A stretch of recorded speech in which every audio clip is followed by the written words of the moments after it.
Imagine a world where the legions never faltered, where the eagle standard still flew unchallenged across 3 continents, where Rome, mighty, unbroken, eternal, continued to shape the fate of civilization. What would such a world look like? Would we stand today in the shadow of a colossus that never crumbled? This is not just a question of history rewritten. It is a journey into a reality that could have been, a timeline where the Western Roman Empire did not collapse in 476 AD, where the Dark Ages never descended, and where the course of human progress took an entirely different path. But to understand what might have been, we must first understand what was, and why Rome's fall was never inevitable. By the 4th century, Rome was an empire under siege. The once unstoppable legions now struggled to hold the frontiers. Corruption gnawed at its heart. Emperors rose and fell in rapid succession, their reigns measured in blood rather than years. Then came the disaster at Adrianople in 378 AD.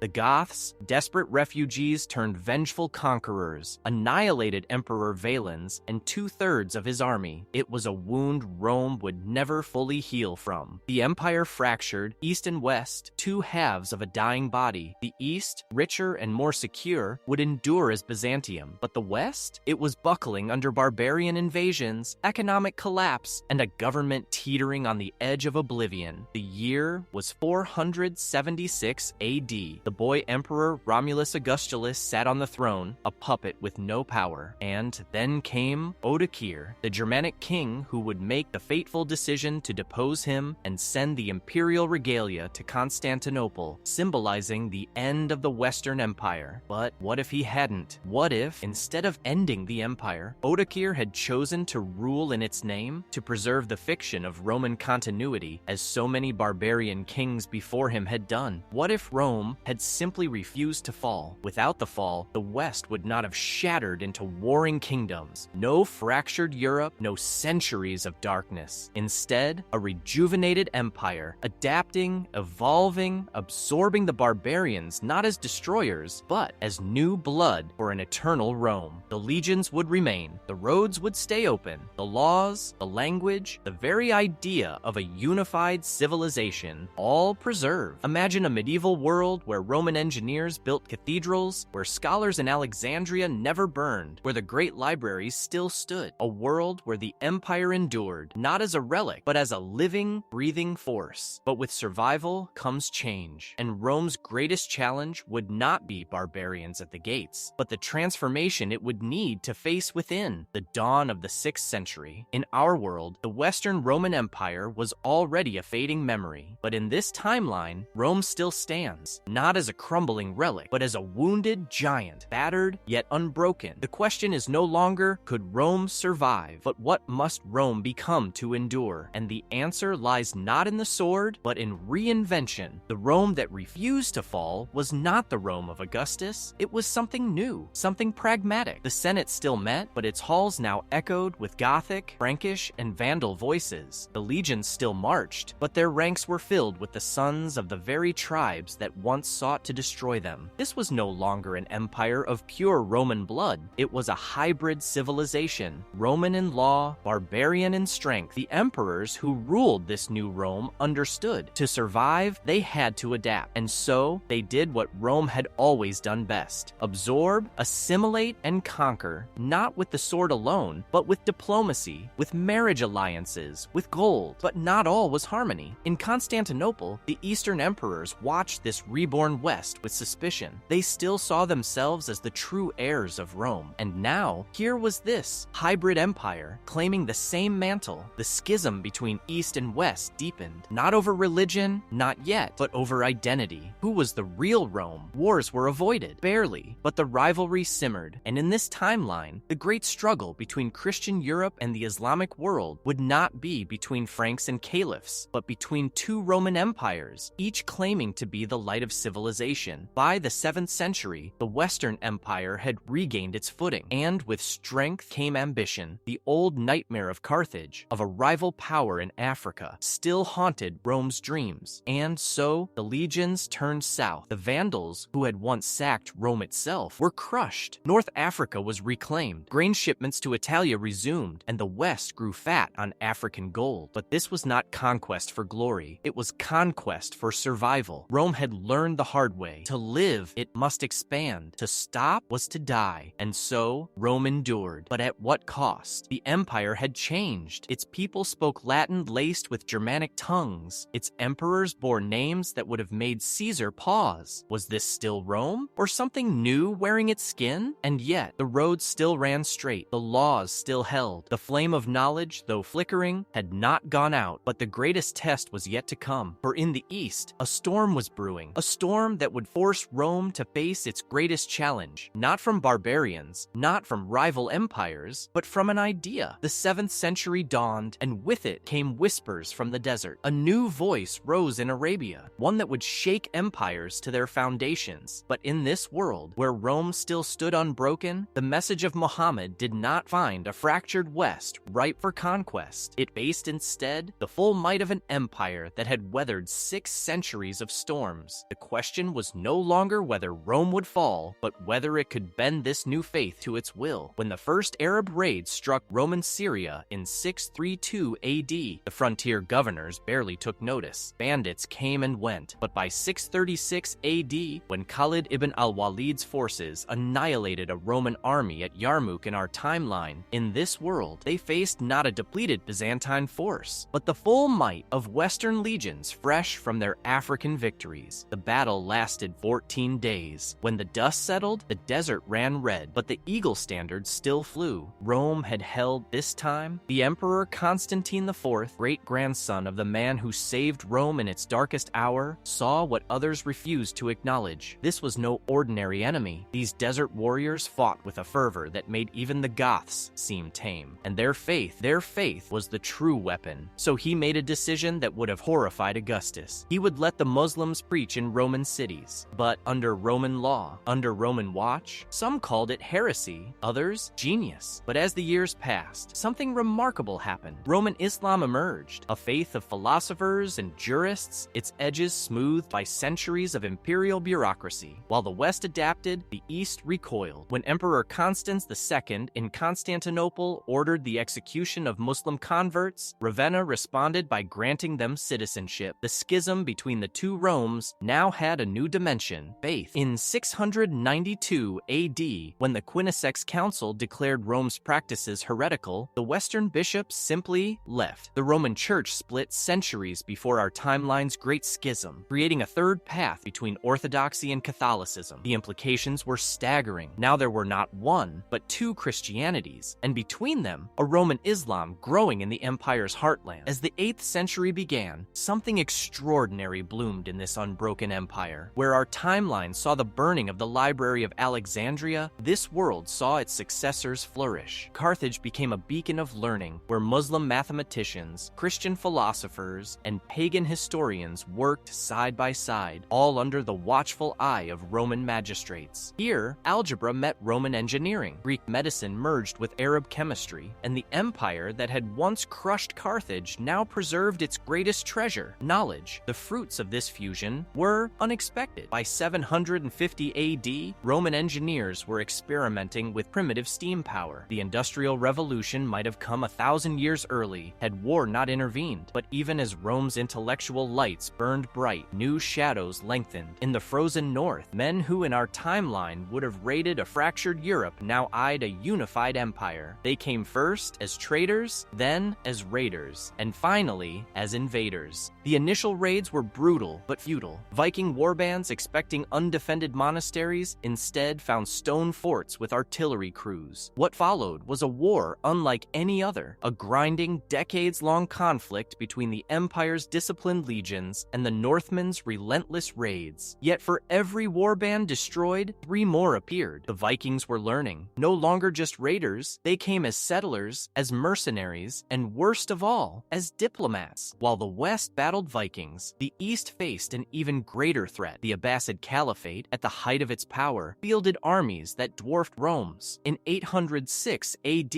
Harun al-Rashid himself led 135,000 men against the Anatolian frontier. But this was not the brittle Byzantium of our timeline. Reinforcements marched from Italia, from Africa, even from Britannia. The legions dug in and held. The war war became one of attrition, a bloody stalemate that lasted generations. But in the shadows, something remarkable happened. Roman and Arab scholars, captured in raids, began exchanging knowledge even as their empires bled each other dry. By 850 AD, Rome faced an ironic crisis. Its own success. Viking mercenaries now comprised nearly a third of the northern legions. Arab converts dominated the eastern cavalry. The empire had absorbed its enemies, but at what cost? When Halfdan Whiteshirt, a Viking warlord turned Roman general, demanded a consulship in 865 AD, the Senate faced a choice: share power or face civil war. They chose survival. The first barbarian consul took his seat and changed Rome forever. The solution, when it came, was revolutionary. In 912 AD, Emperor Constantine VIII declared the Federal Imperium, a system where provinces could maintain local laws and militias so long as they answered to Rome. Viking jarls became imperial governors, Arab emirs administered eastern provinces, and, remarkably, it worked. This was no longer the Rome of Caesar, but perhaps that was why it still stood. But just as Rome stabilized its borders, new threats emerged. In the west, rumors spoke of a Frankish warlord uniting the tribes beyond the Rhine. In the east, the Turks were migrating westward, and most ominously of all, the Mongols were stirring on the steppes. The 11th century would test Rome's resilience like never before. For the first time in 600 years, the empire would face an enemy that could not be bribed, absorbed, or outmaneuvered, only destroyed, or destroyed by. 1223 AD. The first report seemed impossible. An army of demons, they said, riding beasts faster than the wind, shooting arrows further than ballistae. When the Khwarezmian refugees reached Roman Syria, their warnings were dismissed as madness, until the scouts never returned. The Mongols had come, and they did not come to negotiate. It was Karahay reborn, but worse. The Mongol composite bows outranged Roman artillery. Their feigned retreats lured disciplined legions into deadly traps. Within weeks, 3 entire legions vanished in the Syrian desert, their bones left to bleach beside Crassus's lost eagles. For the first time in 8 centuries, Rome faced an enemy with superior tactics, but Rome had one advantage the Parthians never faced: institutional memory. In the vaults of Carthage's libraries lay Chinese military treatises and the schematics for something called a Juge Nu.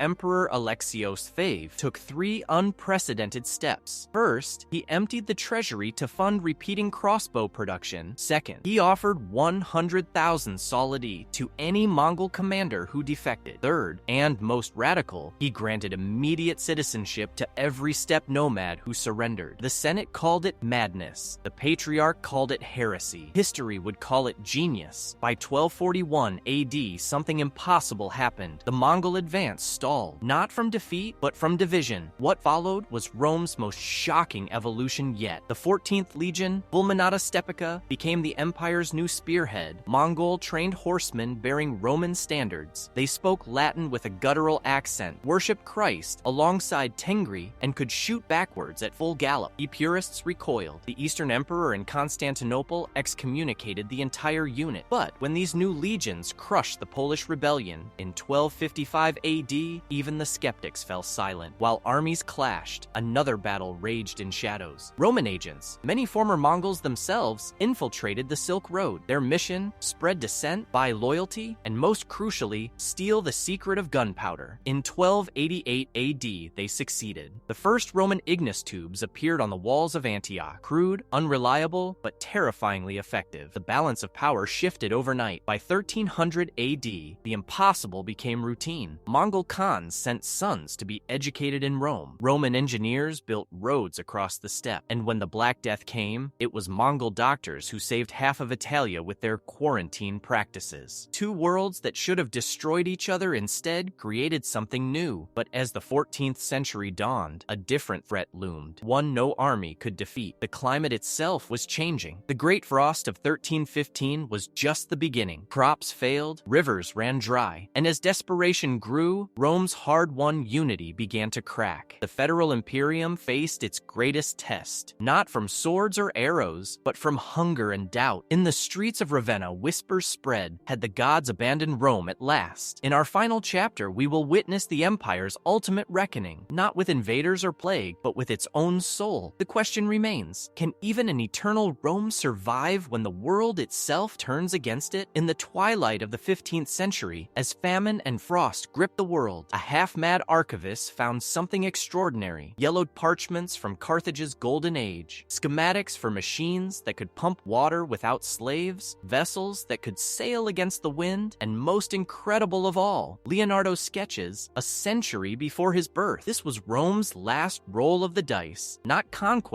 not prayer, but revolution. When the first steam-powered water pump roared to life in 1433 AD, the crowd didn't cheer, they wept. For the first time in generations, hope flickered in the darkness. Roman metallurgists, Arab chemists, and Norse engineers worked side by side, their collaboration birthing miracles. But the Senate saw danger. What good were divine emperors if machines could outthink priests? The backlash was swift. The Mechanist heresy trials consumed thousands, but the genie refused to go back in the lamp. By 1462 AD, open war erupted between the technocratic faction and the traditionalists. It was a conflict unlike any other: catapults versus cannon, scrolls versus printed manuals. The final battle raged for 18 days outside Ravenna, where the last intact legion faced an army of engineers and their infernal machines. When the smoke cleared, there were no victors, only survivors. The Concordat of 1489 AD became Rome's new foundation. Technology would advance, but slowly, deliberately, always in service to humanity, never as its master. The first public hospitals appeared in 1501, vaccination campaigns by 1520, and crucially, the empire finally embraced the printing press. But this caution came at a cost. While Rome debated ethics, new powers rose in the west. When Cristoforo Colombo, a Genoese captain in Roman service, returned from the west in 1493 with tales of endless lands, the Senate hesitated. Why chase shadows beyond the ocean when our own house still needs mending? That hesitation allowed the Aztec Empire to survive first contact. By the time Roman colonists arrived in 1530, they found not primitive tribes, but a federation armed with gunpowder, taught by Mongol traders who'd crossed the frozen north. Today, the federal Roman Imperium endures, not as the world's sole superpower, but as an ancient oak among redwoods, battered by time, but unbroken. Its highways stretch from Cuzco to Canton. Its parliament includes elected chiefs from Vinland and Zulu technocrats, and in its vaults lie the unlearned lessons of 100 generations. Perhaps Rome's greatest achievement was not surviving, but learning when to stop conquering. What if Rome never fell? Then perhaps we'd understand that civilizations aren't meant to die gloriously, but to evolve painfully. That the true test of greatness isn't in never falling,